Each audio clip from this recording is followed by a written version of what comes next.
कोई बोलिएगा नहीं तो मैं एक बात बता दूं मियां बैठो, उसके बाद मुझे कुछ शेर पढ़ना है। जमीन पे ऐसे बहुत लोग होते हैं जिनके दिल में हुजूर होते हैं, वो दुनिया से चले जाते हैं, लेकिन उनके साथ दुनिया तो जाती है लेकिन वो दुनिया ही में रह जाते हैं। समझ रहे हैं आप? अल्लाह के नबी सल्लल्लाहु ताला अलैहि वसल्लम का इश्क, हुजूर का प्यार अगर सीने में है तो इंसान मरने के बाद भी जिंदा है, और अगर हुजूर के कैरेक्टर से दूर है तो मरने से पहले वो मार दिया गया है। ये निचोड़ है इस गुफ्तगू का। अल्लाह के नबी सल्लल्लाहु ताला अलैहि वसल्लम की बातें, हुजूर की खिलवत कदे में गुफ्तगू करने वाले लोग अभी भी हमारे दिलों में हैं, हमारी फिक्रों में हैं, हमारे सेंस में हैं, हमारे ख्यालात में हैं। एक बात मुझे करनी है, उसके बाद आप देखिएगा आप फिर यहां नहीं होंगे, इंशाल्लाह मदीने में होंगे जब गौस पाक का शहजादा माइक पर आएगा। पूरी दुनिया का सफर करते हैं, लोग कहते हैं शब्बू मियां आ रहे हैं, शब्बू मियां आ रहे हैं, खड़े हो जाते हैं। तो मैं सोचता हूँ शब्बू मियां किसे कहते हैं? जिनको अल्हम्दुलिल्लाह रब्बिल आलमीन मदीने शरीफ के एक अजीम शेख ने फरमाया था, जिनके चेहरे को देख करके कि मुझे नहीं मालूम है कि आप कौन हैं, लेकिन आपकी आंखें बता रही हैं कि आप गौस पाक के बेटे हैं। अगर सुभान अल्लाह कह दोगे तो सवाब मिल जाएगा। ऐसे बैठे लग रहा है कि आप जैसे गुलदस्ते घरों में रखे हुए हैं, हवाओं से उनकी जो शाखें होती हैं वो झूलती नजर आती हैं। देखें इश्क मुस्तफा कितनी बड़ी नेमत है। आवाज इस माइक की जो थोड़ी सी बढ़ा करके इको बंद कर दीजिएगा, ठीक है? एक बात सुने आप, अल्लाह के नबी सल्लल्लाहु ताला अलैहि वसल्लम मदीने शरीफ में हैं। हुजूर सल्लल्लाहु अलैहि वसल्लम के उसी शहर में एक यहूदी है जो हुजूर से नफरतें करता है बेपनाह, अपनी मेजॉरिटी में हुजूर के खिलाफ बातें करता है, अपने बच्चों को दस्तरखान पे बिठा के हुजूर को गालियां देने वाला शख्स, हर वक्त हुजूर के खिलाफ बोलने वाला शख्स, उसके बच्चे घर के दरो दीवार हुजूर की दुश्मनी दुश्मनी दुश्मनी के हुरूफ सुनते सुनते परेशान। उसका एक छोटा सा बेटा है, उस यहूदी का 8-10 साल उसकी उम्र है। वो कहता है कि एक दिन मैं मदीने शरीफ के गली से गुजर रहा था और उधर से अल्लाह के रसूल तशरीफ ला रहे थे।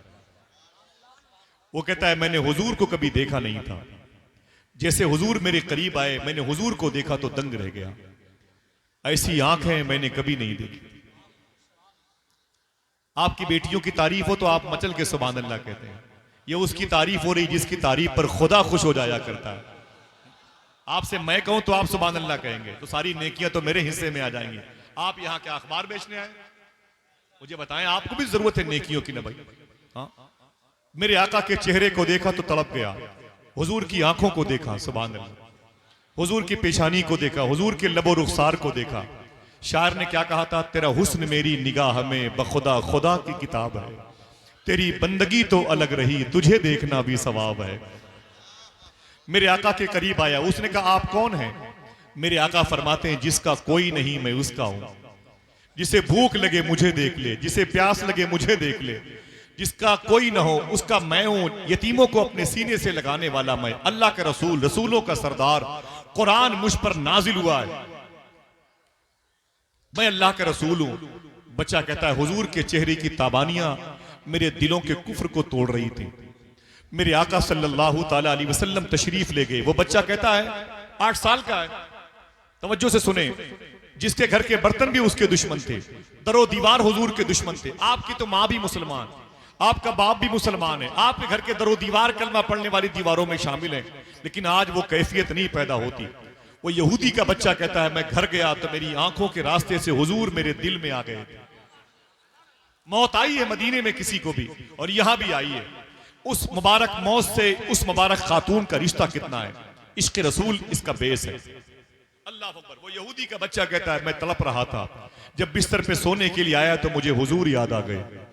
मेरी आंखों में हुजूर की पेशानी थी, हुजूर के जलवे थे, हुजूर की जुल्फे थी, हुजूर के लबो रुखसार थे। क्या कहा था शायर ने कि जबी की हर शिकन का मर्तबा फरमान जैसा था, बदन के रेहल पे चेहरा खुले कुरान जैसा था, न करती कैसे खुशबू से वजू गलियां मदीने की, नबी गुलदस्ता थे शहरे नबी गुलदान जैसा था। मैंने तकरीबन 13 साल पहले से ये साहब से एक जुमला सुना था हुजूर से शबाहत मियां से। डॉक्टर इकबाल ने कहा था अपने बच्चों को हुजूर का आशिक बनाओ। सूफी सुल्तान में फरमाते हैं अपने बच्चों को तुमने बता दिया जोग्राफिया की, मैथ की, इंग्लिश की तालीम हासिल करो, कभी अपने बच्चों से ये बताया करो बेटे आशिक रसूल बन जाओ। ये कौन बताएगा? हुजूर ने मौला अली से कहा था जहां कोई खतरा नहीं था, ऐ अली अपने बेटे हसन हुसैन को मेरा इश्क सिखाया करो। थोड़ी सी बातें सुन ले हुजूर की मोहब्बत की। एक इंतकाल मदीने में हुआ है और एक इंतकाल आपके कस्बे में हुआ है। उस इंतकाल का फैज उस खातून तक कैसे पहुंचा है, बेस क्या है, रीजन क्या है, सबब क्या है? इश्क रसूल। सबब क्या है? इश्क रसूल। जज़ाकल्लाह। वो कहता है, बच्चा कहता है, दिन तो मैं घूम टहल के अपने खर्च करता था, लेकिन जब रात आती ना तो बिस्तर पे मुझे हुजूर याद आते। शायर ने कहा था, दिन तो हंस बोल के बच्चों की तरह बीत गए, या रसूल अल्लाह रात आई तो तेरी याद ने सोने न दिया। कहता कि मैं तकिए पे आंसू गिराता था, मुझे हुजूर याद आते थे, हुजूर की आंखें याद आती थी, हुजूर के लब, हुजूर के रुखसार याद आते थे। क्यों? तेरा हुस्न मेरी निगाह में बखुदा खुदा की किताब है, तेरी बंदगी तो अलग रही, तुझे देखना भी सवाब है। वो बच्चा कहता है कि मैं हुजूर को याद करके तड़पता रहा, मेरी सुबह मेरी शामें हुजूर के चेहरे को तसव्वुर में बसाने में खर्च होती रही। अचानक आहिस्ता आहिस्ता मैं बीमार हो गया। कोई बोलना नहीं, जब मैं कहूंगा तो आप बस खामोशी से सुभान अल्लाह कह दीजिएगा। उसका सवाब मेरी माँ को, आपकी माँ को, सबकी माओं के तवस्सुल से हमारे विधायक जी की वालदा मखदूमा को नजर रख दिया जाएगा। वो बच्चा कहता है, मेरी रातें तकिए पर आंसुओं को जज्ब कराने में गुजरती थी, सिर्फ हुजूर की मोहब्बत में। बच्चे ने इस्लाम नहीं कबूल किया, अभी इकरारुम बिल लिसान की मंजिल से नहीं गुजरा, लेकिन व तस्दीकुम बिल कल्ब की राह का मुसाफिर बन चुका है। उसके दिल में हुजूर आ चुके हैं। अभी हमने अपने बच्चों को बताया नहीं कि हुजूर का इश्क किसे कहते हैं। मोबाइल दे दिया, मोबाइल लेके हमारे बच्चे रात के 3 बजे तक उसी दरवाजे पर बैठ के गाने बजाने सुनते रहते हैं, पबजी गेम खेलते रहते हैं। और जब उनके सामने किसी जली हुई इमारत की खुशबू महसूस होती है तो वो उसे आगे सर्च करके बढ़ जाते हैं, कहाँ उनकी तफरीह का सामान है। और सुबह उसी दरवाजे पर अगर कोई कहता है अल्लाह के नाम पे कुछ दे दीजिए, हम हाकी लेके निकल आते हैं। समझे आप? ये बच्चा हुजूर से मोहब्बत कर बैठा, बाप यहूदी है, तासुब परस्त है, हुजूर से नफरतें करने वाला। वक्त ज्यादा हो रहा है, सुन ले। वो बच्चा कहता है कि आहिस्ता आहिस्ता हुजूर का इश्क मेरे सीने में आया, दिल में, और मैं बीमार पड़ गया। मेरी बीमारी का बड़ा इलाज मेरे बाप ने किया, बड़े बड़े मुस्तशफा हॉस्पिटल, हकीमों के पास, अतिब्बा के पास ले गए। मैं बीमार था, अच्छा ना हुआ। बीमारी कैसी थी? शायर ने कहा, बीमार तुम्हारा हूं या रसूल अल्लाह, दवा मांग रहा हूं, मरने की मदीने में दुआ मांग रहा हूं। बाप कहता है, मैंने बड़ा इलाज किया लेकिन मेरा बेटा ठीक ना होने वाला था। मैं उसकी चारपाई के करीब बैठ गया। बाप था बड़ा तासुब परस्त, जिसको हिंदी में जनसंगी कहते हैं। नफरतों की फिजा में ऐ मुसलमानों मोहब्बत की बात करो। कोई तुम्हारे घर को जलाए, तुम खबरदार किसी के घर को नहीं जला सकते। कोई तुम्हारी बच्चियों को तमाचे मारे, तुम किसी की बच्चियों को तमाचे नहीं मार सकते। कोई ये कहे कि हमारे समाज में कोई मुस्लिम अंदर आ नहीं सकता है, तुम ये बोर्ड अपने दरवाजे पे नहीं लगा सकते। क्यों? हम गरीब नवाज के मानने वाले हैं। गरीब नवाज सरकार अजमेर शरीफ में थे, किसी ने कहा कि फला की बेटी बड़ी हो गई है, तो पता चला कि उस जवान बाप को अपनी बेटी के बड़ी होने पर शादी की उतनी फिक्र नहीं होती थी जितनी फिक्र गरीब नवाज को उसकी बेटी की शादी की फिक्र हुआ करती थी। समझो पहले इस्लाम क्या। मैंने इनके सामने इस्लाम सीखा है, मैं चाहता हूं कि आप भी सीख लें। सुने, वो बच्चा कहता है कि मैं बीमार पड़ गया, अब मेरी जिंदा रहने की सूरत खत्म हो गई, मैं बिल्कुल मरने की पोजीशन पे आ गया। मेरा बाप मेरी चारपाई के करीब आया, उसने रोते हुए कहा, अरे मेरे बेटे तू बचेगा नहीं, तू मर जाएगा। बड़ा इलाज किया है लेकिन तेरी जिंदगी के आसार के गुंबद मिस्मार होने वाले हैं। अरे मेरे बेटे, मुझे लगता है कलीम दानिश कानपुरी ने क्या कहा था, कोई इस दर्द को एक बाप से बेहतर न समझेगा, जवां बेटा गुजर जाए तो कांधा टूट जाता है। वो बच्चा कहता है, मेरे अब्बू क्या बात है? बाप कहता है कि मेरे बेटे, तेरी कोई आखिरी वसीयत हो तो मुझे बता दे, मैं उसे पूरी कर दूं, शायद तू आज और कल इंतकाल कर जाए। 1 मिनट की बात सुन ले, उसके बाद मुझे अपनी टोपियां, अपनी कुला, अपनी तमाम तर शोहरत को हुजूर गौस पाक के बेटे के कदम के नीचे रखनी है, जिसका एहतराम पूरे हिंदुस्तान की खानकाहों के शयूख करते हैं। माशाअल्लाह, अगर जहमत न हो तो गौस पाक के इस शहजादे की आमद पर जरा मोहब्बत से कह दें, हाथों को उठा के लब्बैक या रसूल अल्लाह। फिर से बोले, फिर से बोले। कोई बात नहीं, आवाज माइक की बन जाएगी, थोड़ी सी आवाज बढ़ा दीजिएगा, मेरे लिए कोई दिक्कत नहीं। लोग बैठे हैं, उनको दिक्कत ना होने पाए। असल में ये तार के जाल बड़े फैले हुए हैं ना, तो कहीं भी फॉल्ट हो सकता है। बेटे मोहब्बत के साथ में सुने आप, उस बच्चे से उस बाप ने कहा, मेरे बेटे तेरी आखिरी कोई ख्वाहिश हो तो मुझे बता, मरने से पहले तेरी आखिरी ख्वाहिश मैं पूरी करना चाहता हूं। बता दूं बच्चे ने क्या कहा, अगर मैंने अपनी आखिरी ख्वाहिश बताई तो मेरे बाप को तकलीफ होगी। बोले बाप, मेरी आखिरी ख्वाहिश को सुन के आपको दर्द होगा। बाप ने कहा ना ना मेरे बेटे, तू बता तो सही तेरी आखिरी ख्वाहिश क्या है। बच्चे ने एक जुमला कहा, देखना कितने लोग सुभान अल्लाह कहते हैं। वो यहूदी का बच्चा था। वो बच्चा कहता है, अरे मेरे बाप, मेरी आखिरी ख्वाहिश ये है कि मरने से पहले एक मरतबे हुजूर के चेहरे को देखना चाहता हूं। 12 साल के बच्चे पबजी गेम खेल रहे हैं, कुरान पढ़ने की फुर्सत नहीं है, मस्जिद में झाड़ू लगाने का वक्त नहीं है, तौफीक नहीं है, कहीं चीखती सिसकती हुई इंसानियत उन्हें आवाज देती है, उनकी तवज्जो उधर मबजूल नहीं होती। बात क्या है, हमने अपने बच्चों को आशिक रसूल नहीं बनाया। वो बच्चा कहता है, मेरे बाप, मैं मरने से पहले आमिना के लाल के चेहरे को देखना चाहता हूं। बाप जल भुन गया। उसने कहा, मेरे बाप, मेरे बेटे, ये क्या मैटर है? इसका मतलब तू हुजूर से मोहब्बत करता है। बेटे ने कहा, मेरे बाप, वक्त नहीं है इन बातों का, मौत का फरिश्ता मेरी दहलीज पर आने वाला है, बुला दे अगर तेरे बस में हो तो आमिना के लाल को। बाप पहली मरतबे अल्लाह के रसूल की महफिल में आया। हुजूर अपने गुलामों के साथ बैठे हुए थे। उसने कहा, ऐ मुसलमानों के नबी, मेरा बेटा मरने की पोजीशन पे है और आपको याद कर रहा है, जल्दी चलें वरना वो मर जाएगा। मेरे आका ने अपने गुलामों से फरमाया, ऐ मेरे आशिकों उठो, एक आशिक मेरा इंतजार कर रहा है। सब सुभान अल्लाह नहीं कह सकते, ये अल्लाह की तौफीक पर डिपेंड करता है। सब नहीं कह सकते। अल्लाह जिसे जाएगा वही उसका नाम लेगा। बहुत बड़े बड़े लोग हैं जमीन पे, उनके अल्लाह सुभान अल्लाह, अल्लाह ने तौफीक ही नहीं अता फरमाई है। समझे आप? बेटे एक जुमले को सुने। बाप कहता है, चले मेरा बेटा इंतजार कर रहा है, और हुजूर सैयद साहब बैठे हैं और हाजी साहब बैठे हैं, हमारे विधायक जी बैठे हैं। अगर कहो तो एक शेर पढ़ दूं। हुजूर उसके घर से निकले, चलो मेरा आशिक इंतजार कर रहा है। शायर कहता है, बुझी हुई शम्मा का धुआं हूं और अपने मरकज को जा रहा हूं, ये दिल की दुनिया तो मिट चुकी है, अब अपनी हस्ती मिटा रहा हूं। शेर सुनते हैं आप? बहुत ही शेरो शायरी का इलाका है, इसे लिखने काम आएगा। बुझी हुई शम्मा का धुआं हूं और अपने मरकज को जा रहा हूं, ये दिल की दुनिया तो मिट चुकी है, अब अपनी हस्ती मिटा रहा हूं। उधर वो घर से निकल रहे हैं, इधर मेरा दम निकल रहा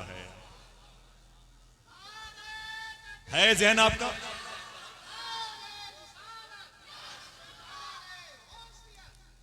या गौसे आज़म, बुझी हुई शम्मा का धुआं हूं और अपने मरकज को जा रहा हूं, ये दिल की दुनिया तो मिट चुकी है, अब अपनी हस्ती मिटा रहा हूं। उधर वो घर से निकल रहे हैं, इधर मेरा दम निकल रहा है, दगा कहां दे गई है किस्मत, वो आ रहे हैं मैं जा रहा हूं। दगा कहां दे गई है किस्मत, वो आ रहे हैं मैं जा रहा हूं। मेरे आका तशरीफ लाए उस घर में, जरा मोहब्बत से कह दो सुभान अल्लाह। दुआएं मांगी आपने कि सुना है आप हर आशिक के घर तशरीफ लाते हैं, मेरे भी घर में हो जाए चरागा, मेरे भी घर में हो जाए चरागा। बच्चे के घर में हुजूर तशरीफ लाए। बच्चा कहता है, मेरे घर में हुजूर आए, मैं दंग रह गया। वो आए घर में, हमारे खुदा की कुदरत है, कभी हम उनको कभी अपने घर को देखते हैं। मेरे आका ने खड़े होकर जुमला इरशाद फरमाया, बेटे कलमा पढ़ ले,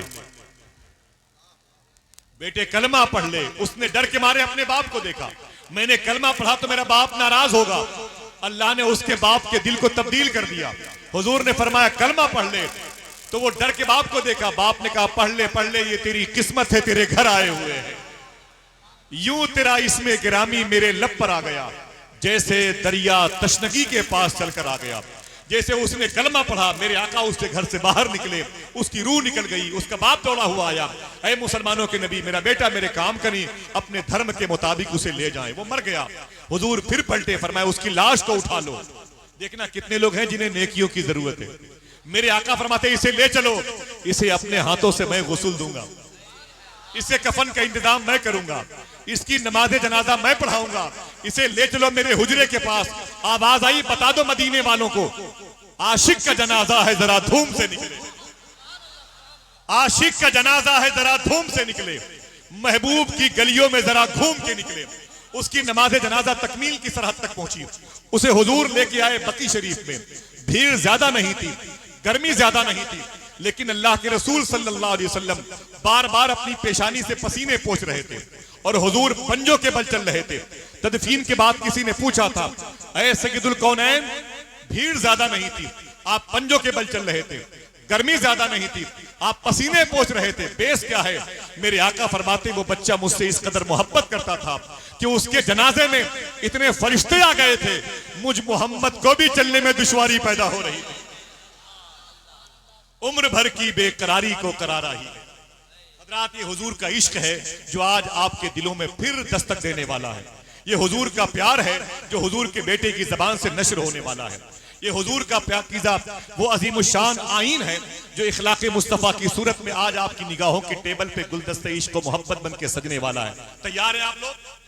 जमीन पर बैठने वाले बैठ गए, मेरे भाइयों की कतारें मौजूद हैं और गौस पाक का शहजादा आने वाला है। बड़ी कोशिश की गई थी इनके दादा इमाम हुसैन के नाम को मिटाने के लिए करबला के मैदान में, बड़ी कोशिश की गई थी, लेकिन नतीजा क्या निकला?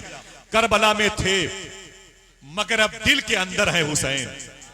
सब न बोले, सिर्फ एक आदमी बोले, सिर्फ एक आदमी सुभान अल्लाह कहे हुसैन के नाम पर। वो एक आदमी कौन है?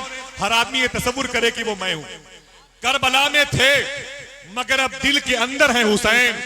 पहले तो बेघर थे लेकिन अब तो घर घर है हुसैन। जीते रहिए माशाअल्लाह। करबला में थे ना ना ना ना भाई, अगर नारे लगाने तो खड़े होके लगाओ, खड़े होके लगाओ माशाअल्लाह, सुभान अल्लाह। नारे तकबीर, सारे हाथ उठा के लगाओ। नारे तकबीर, नारे रिसालत, माशाअल्लाह। आवाज सही करो, आवाज सिलसिल क्यों कर रही है इसकी? आवाज सेट करो भाई।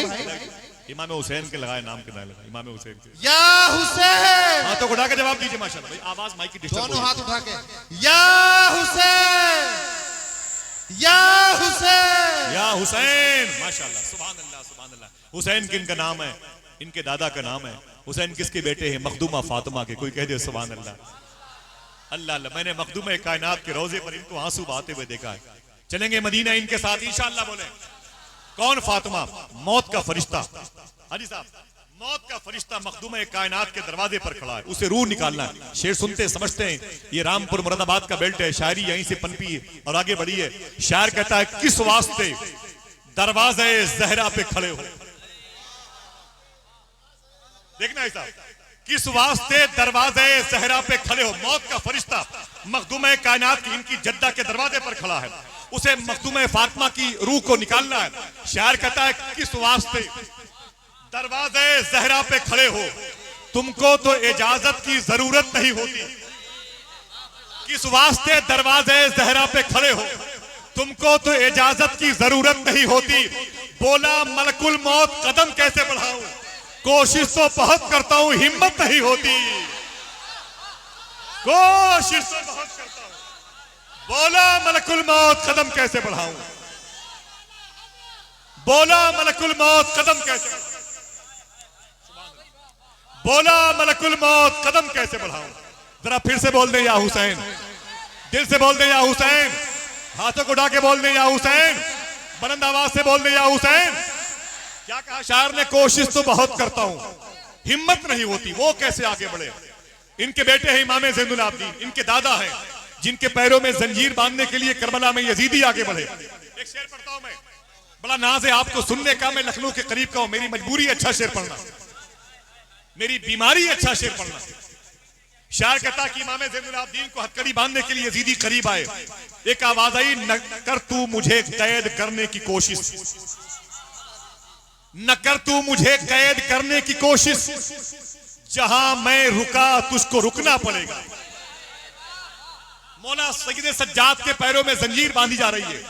शायर कहता है, आवाज आई, न कर तू मुझे कैद करने की कोशिश, जहां मैं रुका तुझको रुकना पड़ेगा। अगर मेरे पैरों में डालेगा बेड़ी, तुझे मेरे कदमों में झुकना पड़ेगा।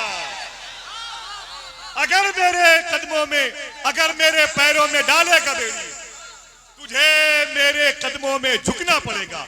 ये किस बाप के बेटे हैं? कोई फिर से कह दे या हुसैन, या हसन, या हुसैन, या हसन, या हुसैन, ऊंची आवाज में, या हसन, या हुसैन। यही मौला सज्जाद हैं, यजीद के दरबार में गए, हाथों में हथकड़ियां हैं। शायर कहता है खामोश क्यों थे? हुसैन का हुक्म था, हुसैनी शेर पर शब्बीरियत का अम्र नाफिज था। देखिए मियां, हुसैनी शेर पर, हुसैनी शेर पर शब्बीरियत का अम्र नाफिज था, वगरना शाम की गलियों में ही महशर बपा होता। हुसैनी शेर पर शब्बीरियत का अम्र नाफिज था, वगरना शाम की गलियों में ही महशर बपा होता। बंधे हाथों से उसने तख्त का तख्ता उलट डाला। अगर वो हाथ आबिद के खुले होते तो क्या होता? बंधे हाथों से उसने तख्त का तख्ता उलट डाला। अगर वो हाथ आबिद के खुले होते तो क्या होता? अगर वो हाथ आबिद के खुले होते तो क्या होता? दोस्तों, बड़ी कोशिश की